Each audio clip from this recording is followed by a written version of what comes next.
ஏக இறைவனின் சாந்தியும் சமாதானமும் நம் அனைவரின் மீதும் உண்டாவதாக. எல்லா புகழும் இறைவன் ஒருவனுக்கு. நம்ம தொடர்ந்து நிலவரங்களை பார்த்துட்டு இருக்கோம். இன்னைக்கு சாயங்காலத்திலேருந்து வந்த சில முக்கியமான தகவலை ஒரு தொகுப்பாக பார்க்கலாம்.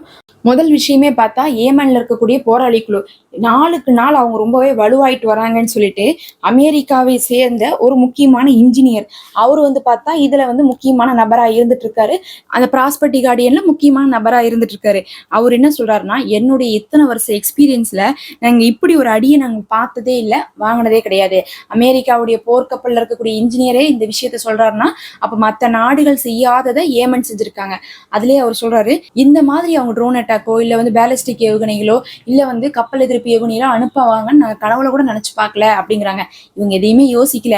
ஏமன் அப்படிங்கிறது ஒரு சின்ன குழு, அவங்கள போனோம்னா நம்ம போனோம்னா மிரட்டிடுவோம் அடிச்சிருவோம்னு நினைச்சிட்டு தான் போயிருக்காங்க. ஆனா அங்க போய் பார்த்ததுக்கு அப்புறம் தான் தெரியுது, இவங்க கூட இருக்கக்கூடிய யாராலையுமே அதை சமாளிக்க முடியலன்னு சொல்லிட்டு. அதுலயே அவர் சொல்றாரு, எனக்கு அதை பார்க்கும் போதே ஷாக்கா இருந்துச்சு. ஏன்னா இப்படி ஒரு வரலாறு அமெரிக்காவுக்கு தோல்வியில முடிஞ்சதே கிடையாது. இப்படி நாங்க கடல்ல போய் ஒரு சின்ன குழுவை எதிர்த்து நாங்க தோப்போம்னு சொல்லிட்டு நாங்க கனவுல கூட எதிர்பார்க்கல அப்படின்னு சொல்லிட்டு அவர் புலம்பி தவிச்சிருக்காரு. அதுலயே அவர் இன்னொரு காரணத்தை சொல்றாரு, இஸ்ரேல் எவ்வளவு அடிச்சுட்டாங்க, உதைதா போட்லயே அடிச்சுட்டாங்க. பத்தாவதுக்கு அமெரிக்கா தொடர்ந்து அடிச்சுக்கிட்டே இருக்காங்க, யூகேவும் அடிச்சுக்கிட்டே இருக்காங்க. ஏதாவது இதனால குறைஞ்சிச்சான்னு கேட்டா ஒன்னும் குறையல.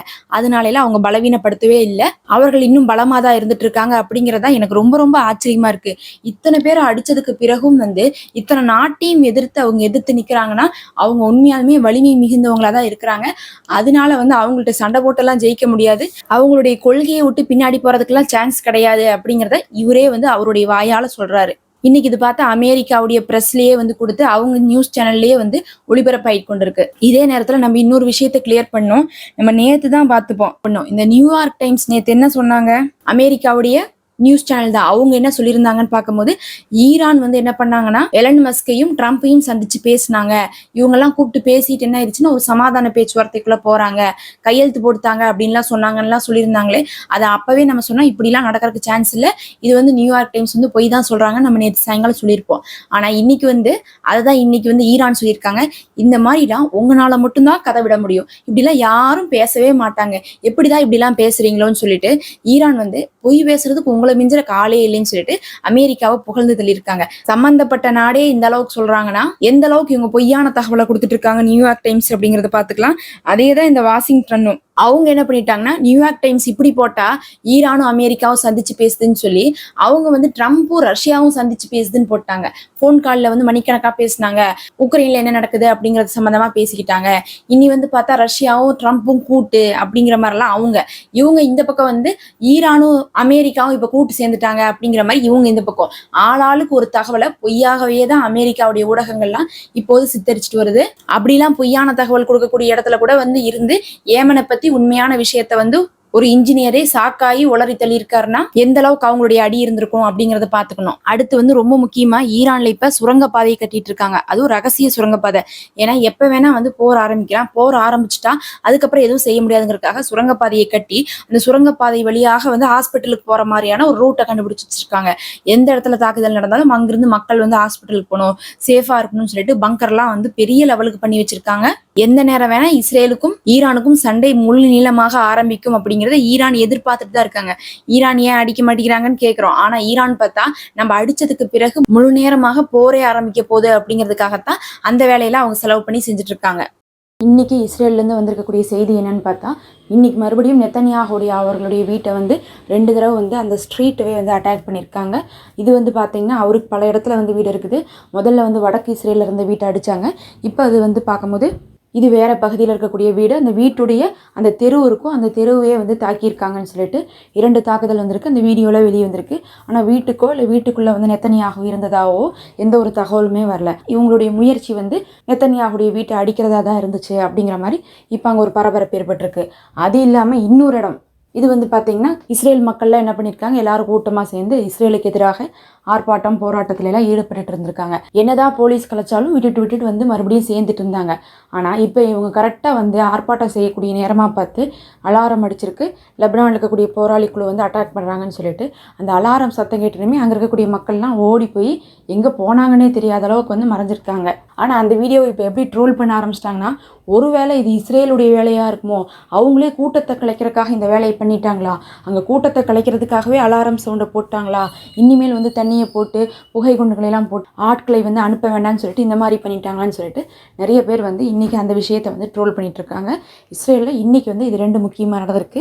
அது இல்லாமல் நம்ம முந்தைய வீடியோவில் என்ன சொன்னோம், அவர்களுடைய 2 துறைமுகங்கள், ஈலட் துறைமுகமும் இன்னொன்று வந்து ஐஃபா துறைமுகமும் இரண்டுமே வந்து அடி வாங்குச்சுன்னு சொன்னோமா.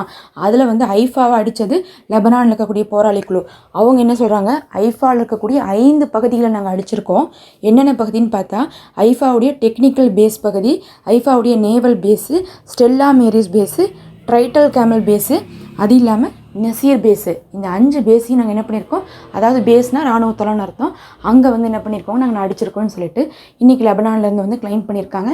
இது இல்லாமல் ஈலட் துறைமுகமும் அடி வாங்குச்சு. அது வந்து பார்த்தா ஈராக்லேருந்து தான் வந்து கிளைம் பண்ணியிருந்தாங்க. இன்றைக்கி வந்து பார்க்கும்போது இப்போ ஏமன் வந்து இப்போ கொஞ்சம் நேரத்துக்கு முன்னாடி அறிவிப்பு கொடுத்துருக்காங்க, அடுத்து ஈலட் துறைமுகத்தை நோக்கி நாங்கள் வந்து அதிகமான அட்டாக் பண்ண போகிறோன்ட்டு. இப்போ தான் வந்து ஈராக் முடிச்சிருந்தாங்க, அடுத்தது ஏமனும் என்ன பண்ண போகிறாங்கன்னா ஈலட் துறைமுகத்தை நோக்கி வந்து அனுப்ப போகிறாங்க. இப்போதைக்கு லெபனான் வந்து ஐஃபாவை மட்டும் அடிச்சிட்டு இருக்காங்க. அதே நேரத்தில் நம்ம இன்னொரு செய்தியும் கூட நம்ம கடந்த வீடியோவில் சொல்லியிருந்தோம். அதாவது நேற்று இரவெல்லாம் என்ன பண்ணியிருந்தாங்க, வான் பரப்பை வந்து ஈரான் வந்து மூடி இருந்தாங்க, அதனால் கொஞ்சம் பரபரப்பாச்சுன்னு சொல்லிட்டு. ஆனால் இப்போ என்ன தகவல் வந்திருக்குன்னா, வான் பரப்பை மூடினவங்க அந்த நேரத்தில் போய் என்ன பண்ணியிருக்காங்க, முக்கியமான மீட்டிங் வந்து ஐஆர்ஜிசியை சேர்ந்தவங்களும் சிரியாவில் இருக்கக்கூடிய டமாஸ்கஸில் என்ன பண்ணியிருக்காங்க போய் போட்டிருக்காங்க. அதில் வந்து இருக்கிறதுலே ரொம்ப டாப் லெவலில் இருக்கவங்களாம் பேசியிருக்காங்க அப்படிங்கக்கூடிய தகவல் வருது. அப்படின்னா என்ன அர்த்தம்னா, ரொம்ப நெருங்கிட்டாங்க இவங்க இஸ்ரேலை அடிக்கிறதுக்கு, அதுக்கான வேலைகள் தான் அது போயிட்டுருக்கு அப்படிங்கிற மாதிரி வந்து எந்த நேரம் வேணால் அடிக்கலாம் அப்படிங்கிற மாதிரியான விஷயங்கள் வந்து இன்றைக்கி ரொம்பவே வந்து பரவி கொண்டு இருக்குது. இது இல்லாமல் இப்போ வந்திருக்கக்கூடிய செய்தியில் பார்க்கும்போது ஜபாலியா கேம்பில் இன்றைக்கி மட்டுமே 1100 பேரை வந்து ஆண்களை வந்து கைது செஞ்சு வச்சு அவர்களெல்லாம் விசாரணைக்கு வந்து உட்படுத்திட்டு இருக்காங்க. எல்லா கேம்ப்லேயும் இருக்கக்கூடிய ஆண்களையெல்லாம் என்ன பண்ணுறாங்கன்னா தனியாக இப்போ பிடிச்சி வச்சுக்கிறாங்க, பெண்களையெல்லாம் தனியாக விட்டுறாங்க. பெண்கள் குழந்தைகளை அவங்கள என்ன பண்ணுறாங்கன்னா தாக்குறாங்க. அதிகமானவங்க இறக்குறது அவங்களா தான் இருக்காங்க. ஆனால் ஆண்களை என்ன பண்ணுறாங்கன்னா கைது பண்ணிட்டு போயிடுறாங்க. எல்லா ஆண்களுமே வந்து அங்கே இருக்கக்கூடியவங்களை வந்து போராளிகள் மாதிரி தான் வந்து இவங்க ட்ரீட் பண்ணுறாங்க. அப்படி இன்னைக்கு மட்டும் 1100 பேரை வந்து கைது பண்ணியிருக்காங்க. இன்னைக்கு ஈரான் வந்து ஒரு 2 முக்கியமான விஷயத்த செஞ்சுருக்காங்க. ஒன்று வந்து பார்க்கும்போது அவங்க எக்ஸிபிஷன் ஒன்று போட்டு அதில் என்ன பண்ணியிருக்காங்கன்னா, நாங்கள் இஸ்ரேலை அடித்ததுக்கு எந்தெந்த ஏவுகணைகள் எல்லாம் பயன்படுத்தணும்னு சொல்லிட்டு இன்னைக்கு காட்சிப்படுத்திட்டு இந்தந்த இடத்துக்கு இதெல்லாம் பயன்படுத்துகிறோம், இதை வச்சு தான் அங்கே அடித்தோம் இங்கே அடித்தோம்னு சொல்லிட்டு என்ன பண்ணியிருக்காங்கன்னா எக்ஸிபிஷன் போட்டு காமிச்சிருக்காங்க. இது நல்லா இஸ்ரேலுக்கு வந்து வைத்தறிச்சலாக இருந்திருக்கும். ஏன்னா இஸ்ரேலையே அடிச்சிட்டாங்க, அந்த அயன்டோமியெல்லாம் மீறி போய் இந்த ஏவுகணை விழுந்திருக்குனாவே அந்த ஏவுகணையுடைய சக்ஸஸ் ரேட் ஆயிரும். அதுக்கப்புறம் என்ன பண்ணுவாங்க, பல நாடுகள் வந்து அதை காசு கொடுத்து வாங்குவாங்க. அந்த காசெல்லாம் யாருக்கு வரும், ஈரானுக்கு வரும். அந்த காசு திருப்பி என்ன ஆகும், அவங்க வந்து அதை உற்பத்தி செய்யறதுக்கு மறுபடியும் காரணமா போகும். அப்படி உற்பத்தி செஞ்சா என்ன ஆகும், இஸ்ரேலை மறுபடியும் அடிப்பாங்க. அதனால வந்து பார்த்தா இஸ்ரேலுக்கு அது ரொம்பவே ஒரு கடுப்பான காரியமா போச்சு. நம்மளுடைய எல்லா அயன்டோமு எல்லாத்தையுமே வந்து டம்மி பண்ணிட்டு அது வந்து நம்மளை அடிச்சுட்டு போயிருச்சு. அதை வந்து இன்னைக்கு என்ன பண்ணிட்டாங்க, எக்ஸிபிஷனா போட்டுட்டு வித்துட்டு இருக்காங்கன்னு சொல்லிட்டு. அப்புறம் அது இல்லாம இன்னொரு விஷயத்தையும் செஞ்சுட்டாங்க. அதுதான் வந்து பார்த்தா ஈரான்ல இருந்து இப்ப அமெரிக்காவுக்கு ஃபைன் போட்டிருக்காங்க. அமெரிக்கால இருந்தா எல்லாருக்கும் ஃபைன் போட்டு கேள்விப்பட்டிருக்கோம். இன்னைக்கு ஈரான்ல இருந்து அமெரிக்காவுக்கு ஃபைன் எதுக்காகன்னு சொல்லிட்டு பார்க்கும்போது, ஈரான்ல இருந்து என்ன பண்ணியிருந்தாங்கன்னா ஐஆர்ஜிசி படையெல்லாம் வந்து சிரியால வந்து போய் இறங்கியிருந்தாங்க டமாஸ்கஸ்ல. அப்ப அங்க என்ன பண்ணியிருக்காங்க, பெரிய ஒரு ப்ராப்ளத்தை ஏற்படுத்தி அங்க வந்து ஒரு பெரும் இழப்பை ஏற்படுத்தினதுல ஐஆர்ஜிசியை சேர்ந்தவங்க அங்கெல்லாம் வந்து ஒரு இழப்புகள் ஏற்பட்டுருச்சு. அதனால அவங்க குடும்பத்துக்கு நீங்க என்ன பண்ணுங்க, நீங்க வந்து நஷ்டம் ஈடு கொடுங்கன்னு சொல்லிட்டு எவ்வளோன்னு பார்க்கும்போது 48 பில்லியன் டாலர் அளவுக்கு வந்து என்ன பண்ணியிருக்காங்கன்னா இன்னைக்கு நஷ்ட ஈடை வந்து கேட்டு ஈரானுடைய கோர்ட் வந்து என்ன பண்ணிருக்குது, அமெரிக்காவுக்கு இன்னைக்கு தீர்ப்பு கொடுத்துருக்கு. அமெரிக்கா கொடுப்பாங்களா, எப்ப கொடுப்பாங்க அப்படிங்கிறதுலாம் நமக்கு தெரியாது. அவங்க மோஸ்ட்லி வந்து கொடுக்க மாட்டாங்க. அவங்க வந்து அவங்க வச்சதான் சட்டம், அவங்க சொல்றதா மற்ற நாடுகள் செய்யணும்னு சொல்லிட்டு எதிர்பார்த்துட்டு இருக்கக்கூடியவங்க. பத்தாவதுக்கு ஈரானுக்கு வந்து பொருளாதார தடையை போட்டு தள்ளிட்டு இருக்காங்க. அந்த நிலைமையில அவங்க கண்டிப்பா கொடுக்க போறதில்ல. இருந்தாலும் வந்து ஈரான் வந்து அவங்க தரப்புல இருந்து நீங்க செஞ்சதுதான் காரணம், நீங்க தானே அந்த மாதிரியான தீவிரவாத அமைப்பெல்லாம் வளர்த்தி வச்சிருக்கீங்க சிரியாக்குள்ள ஈராக்குள்ளலாம், அவங்க தான் எங்களை அடிச்சாங்க, அதுக்கு காரணமே நீங்க தான், பின்புலமா நீங்க தான் இருக்கிறீங்க, அப்ப நீங்க தான் நஷ்ட ஈடு கொடுக்கணும், அவங்க குடும்பத்துக்கு நாங்க வாங்கி கொடுத்துருவோம்னு சொல்லிட்டு இன்னைக்கு சொல்லியிருக்காங்க. அப்படியே நம்ம லெபனானுக்குள்ள பார்த்தா தொடர்ந்து பெய்ரூட்டவே குறி வச்சு என்ன பண்ணிட்டு இருக்காங்க, இஸ்ரேல் ராணுவம் வந்து பில்டிங்லாம் தகர்த்துட்டு இருக்காங்க. பெய்ரூட் அப்படிங்கிறது வந்து பார்த்தா லெபனானுடைய இருதயமே அதுதான், அவங்களுடைய தலைநகரமே அதுதான். ஆனா அங்க இருக்கக்கூடிய பில்டிங் எல்லாத்தையும் என்ன பண்றாங்கன்னா குறி வச்சு தகர்த்துட்டு இருக்கிறதுனால அது வந்து அவங்களுடைய கவர்மெண்ட்டுக்கே பெரும் அழுத்தத்தை கொடுக்குது. நீங்க சீக்கிரம் சமாதான பேச்சுவார்த்தைக்கு இஸ்ரேலோடு வாங்க அப்படிங்கிற மாதிரி அழுத்தம் கொடுக்கறதுக்காக தான் இப்படி செய்யறாங்க. ஏன்னா அமெரிக்கா வந்து லெபனான்ட்ட பேசினாங்க, அதுக்கப்புறம் லெபனான் என்ன பண்ணிட்டாங்க, அதை புறக்கணித்துட்டாங்க. ஆனா கடைசியில வந்து பார்க்கும்போது இவங்க இப்படி எல்லாம் அடிச்சாவது வந்து நம்ம அழுத்தம் கொடுக்க முடியுமா அப்படிங்கக்கூடிய முயற்சியில ஈடுபட்டு இருக்காங்க. ஆனா கேட்டா இஸ்ரேல் சொல்லுவாங்க, நாங்க சமாதானம் எல்லாம் பேசவே இல்லைன்றுவாங்க. ஆனா இவங்க சமாதானம் பேசலைன்னு சொல்லிட்டு இவங்கள சமாதானத்துக்கு வர வைக்கிறதுக்காகத்தான் இந்த மாதிரியான அடிகளை எல்லாம் அடிக்கிறாங்கன்னு சொல்லிட்டு ஆய்வாளர்கள் இன்னைக்கு சொல்லியிருக்காங்க. இதெல்லாம் தான் முக்கியமான தகவல். நம்ம அடுத்த ஒரு காணொளியில சந்திப்போம். தொடர்ந்து இணைந்திருங்கள்.